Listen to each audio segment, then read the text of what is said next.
hidden away from enemy eyes. Sometimes they are located deep in the forest, sometimes deep in urban areas. One thing is certain, they are everywhere. According to Switzerland's Federal Office for Civil Protection, there are around 360,000 bunkers of varying sizes across the country, from private buildings to public ones. The size of the space is calculated by 1 square meter for each person registered to use it. It must be equipped with double blast doors, an air filtration system, dry toilets, and enough beds. Most importantly, shelters must be able to withstand the effects of modern weaponry, including nuclear, biological, and chemical attacks, a growing concern for many. Yeah, before the shelters were not very much in the focus of our population, but with the crisis in Ukraine, we got a lot of phone calls.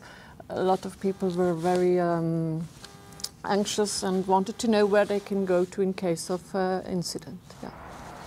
The history of bunkers in Switzerland dates back to the Second World War.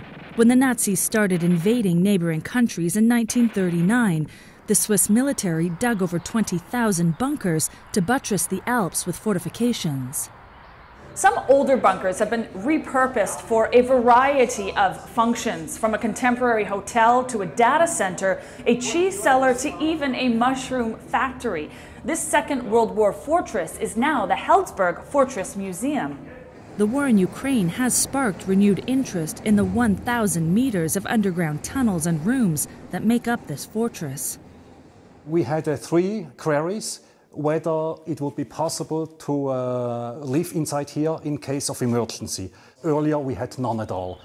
Switzerland is in the heart of Europe, in a peaceful continent, and there was no question about until some weeks ago. With a few quick updates, Goop says the facility can be used as a bunker for the local population for up to 3 weeks. We have a machinery room, we can produce electricity. We have a water storage, a reservoir with 110,000 liters. There is a hospital, there is a canteen, there are dormitories for almost 200 beds. The war in Ukraine has forced many governments to assess not only their military resources, but how they would protect civilians in the face of an attack, something that was unthinkable just a few months ago.